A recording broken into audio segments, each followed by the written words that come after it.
Simon has a very strident view on this one. Martin Keown, of course, speaking on behalf of the players. And Martin, just to reiterate, you said, if your manager backed you and you felt it was right, because of the situation we find ourselves in at the moment with COVID, etc., you would strike.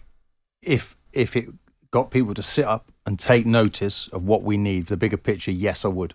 Okay, give us a call on this, 03717 223344. Many messages coming in, 81089. Simon, you say players are being listened to. Their views are being listened to. Yeah. Martin saying that's not true. Why do you believe that players are being listened to? Well, because they would say they're not. Well, the whole industry is sort of tailored to such a perspective that the players are the biggest asset. And the broadcast deals are, of course, alongside that, the biggest asset the industry have. The transfer market, the generation of revenues through players is a huge asset that football clubs want to value. They've got to balance everything in terms of being able to achieve all the outcomes, all the returns that players want against all the obligations they have to broadcasters. Yeah, I think there could be some more sensible thinking. Yeah, I think there could be perhaps a thought process behind winter breaks, because if the Scots can do it and do it with their Premier League, why can't we do it with ours and find some context and balance? But the argument doesn't hold any water with me, not just because I'm some football club owner once upon a time that has a one-dimensional point of view on it, because I just don't see how the people that are the main beneficiaries of every transaction are then sitting on the sidelines saying we're the poor, maligned, malnourished, undertreated footballers, when everything from how they're brought into the football. I don't think they're saying that. I just think they're saying there's too many games now. We need to rethink. But they're not looking at the reasons why. They're not looking at they're not looking at the direction of travel and why it's got to this point. Yeah, I agree with FIFA. We have a different view on the idea about buying your World Cups because you think it's going to be a streamlining of fixtures because your cult leader says so. And on the other side, I just actually bleeded the concept of what he's trying to put together, actually. Yeah, I mean, and I don't agree with that, and a lot of other people don't agree with it either. But that's a point of view. But when we're talking about domestic fixtures, right, and not necessarily international ones, the argument is your bread and butter is domestic football, and you're sitting there, and the players are sitting there, not telling you what they will do, they're telling you what they won't do. You want to sit at the table so you can tell people what you won't do. Yeah, but to be fair, Simon, someone like Antonio Conte, whose voice should be heard, even he said in the meeting it was like talking to a brick wall. Well, okay. I mean, if he's saying it and he's just arrived in the scene in the UK again, then something is wrong. Let me ask you the question. If the answer is we have a conundrum, we have all these obligations to broadcasters, which you're the main beneficiaries of, we know what you want, right? You want us to change the fixtures. We know what you want. We want less fixtures. We can't do it under the current guise of the deals that we've done, of which you're the main beneficiaries of. It's not called listening. It's not called talking to a wall. It's a case of we can't give you what you want. But they're the main beneficiaries, yes, Simon, but they're also the main protagonists. Of course they are, and that's why they're the main beneficiaries. Literally the players. Yeah, but they still want to remain the main beneficiaries, but they want to change the fixtures. I don't see a problem with it. Jurgen Klopp said this week, 26, 28 the first, it's too much. I think he's right. When these fixtures were put together, they weren't all sellouts, the games. They are now. Every single game is a sellout. It doesn't matter when you play it. The Christmas period was always a boost, wasn't it, to the income of football clubs? So we had all these games. Take that 28 fixture away. Why does it need to be there? Well, the 28 fixture is there because they've done a broadcast deal with Amazon. And Amazon have bought the entire fixture list. That's why the 28 fixture is there. Well, then that's where they should have... Yeah, but was this discussed with the players and with the clubs? Well, everybody's arguing. The club just wanted the game moved one day. Here's the club's... To the 28th to the 29th. Here's the club's mentality. Yes, and I understand that, right? Because that's what Liverpool wanted, right? And that's what they wanted to do. So is he asking a lot? No, I don't think he is. I think that ultimately there could have been an adjustment made. But if somebody says no... Right, then you have to. In life, we will have to get on with certain things. We will have to accept that what's gone on with football is that managers and players actually believe that they are the tail that wags the dog. Right, they've gotten ahead of themselves with the greatest respect in the world. They are paid employees put into a position of great authority with great reward and great recognition and opportunity. They don't make the rules, they abide by the rules, and they have to get on with it. Martin, I'm going to throw something at you here. This is the kind of view that's coming in. So, a fan's view, Steve in Edinburgh. What planet is Martin on regarding player welfare? They get the best medical attention, they get fed, watered, well paid, they're allowed to do their own promotional stuff, endorsements, and yet they scream and whine about burnout. This is pathetic, he says. Chris Bird You know Chris Bird as Simon, former director at Manchester City. So Premier League players can go on strike to improve their welfare rights. What did the rest of the pyramid do? We're staring at a have and have-nots game. Mr. Jordan's spot on.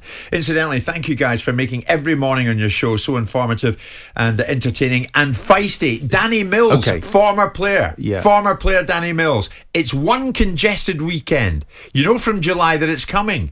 Plan ahead, rotate beforehand. Clubs have 50 or 60 professional players on their books. Simon is right here, and I hate saying that. Yeah, so what you're saying, you're reading out then, Jim. So you're sitting there and you're joining hands with Simon and you're reading out all the positive arguments to support your argument. I don't see any negatives. You don't see any negatives. Well, I'm telling you as a former player, there's too many games and it's time to listen. The game of football was formulated, the FA Cup challenge by Charles Alcock. This upstairs, downstairs approach that Simon wheels out is still in it. You can see it. You can feel it around him. The players are going to have a say again in the future. They're going to be sitting around the table and making sure that the right number of games are there for the players to play. They won't pull out of games. They want to play games, but they want a fixture list that is manageable. You don't want to miss a single game. So actually make it doable. And at the moment, that isn't doable. 26th, 28th and the 1st. You're going to break down through that period. And you've got COVID to deal with. And you've got to come back from COVID. And is it safe to do so? We've got players that are falling over on football pitches. Now, I'm not suggesting it's to do with COVID. Is it to do with the workload? They've been playing for years, Aguero, haven't they? He's a player that's played for many years. Suddenly he's not well. We've got to look at things very, very closely. And the player welfare... He's hardly played any games over the last 2 years. So come on now. And the upstairs-downstairs mentality is you categorising something because you don't like it. No, not at all. The bottom line is... No, with respect, Simon, Martin is saying you lot upstairs, the football owners, don't understand what's going on downstairs. Of course we do. On the factory floor, and that's the players. We have to understand. But how can you? You don't play. Of course, listen, because you haven't done something doesn't mean you can't observe it. Jose Mourinho didn't play, but it still made him the most elite manager at one particular time. So don't give me all that crap about you haven't done something, so you can't speak about it.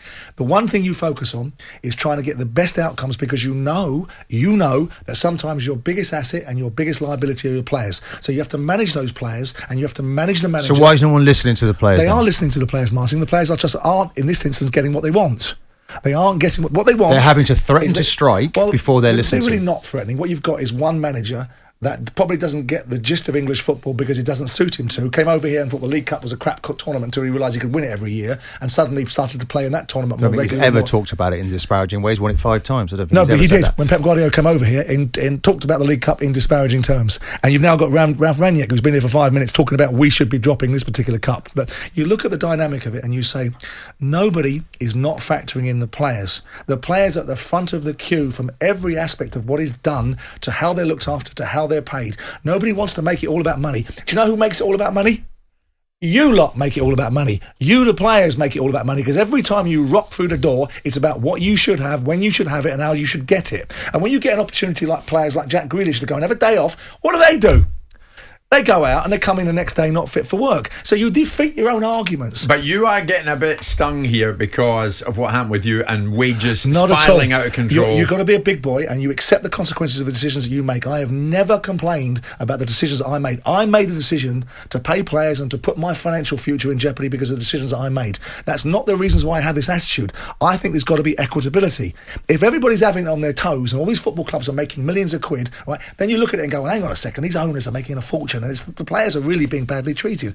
But when the players get the lot, they get the lot. You sitting in there turning around, well, Bangham needs to be loved. No, he needs to get to work on time. He doesn't need to be loved. He needs to be disciplined. There's too much, Martin. And the players are being brought to the table now for the wrong reasons. They're being brought to the table to tell you what they should and shouldn't have and how they should and shouldn't have it. If the PFA had one single scintilla of Simon, credibility, we've got they'd be at the splits table. now. We've got splits between football clubs because you've got the executives sitting around the table at the Premier League saying they want to play the games. Now you've got the managers back with the players saying, hold on a minute. No, you've got selected managers. We've got too many games here. We should go on strike. I think there's a big divide. I think it's a defining moment within the Premier League. Possibly. They're going to have to start listening, I'm afraid. If your union had one scintilla of credibility, they'd be at the table. And maybe that's about to change. Maybe that's about to change. Maybe that's about to change. And this independent, let's see the independent review and let's try to get some credibility with the PFA. With Martin Howard's not saying he's not influenced by Simon directly, but Howard and Leicester saying upstairs, downstairs approach. Really, Martin? I can't stop laughing at that. I tell you what, let me join the downstairs lot because they're pretty well paid there.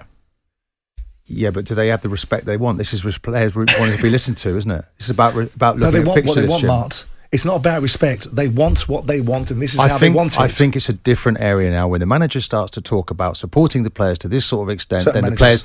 the managers are listening to the players, which is good news. That's the first step. Now you need to get the Premier League and all the authorities to listen to the UEFA, but they FIFA. do. If you honestly believe, Do they, Simon? Do they listen? If you honestly believe, you've had players involved. You've had Platini corrupt. You've had people like Marco van Basten on IFAB. You have players involved. You've got players running the PFA.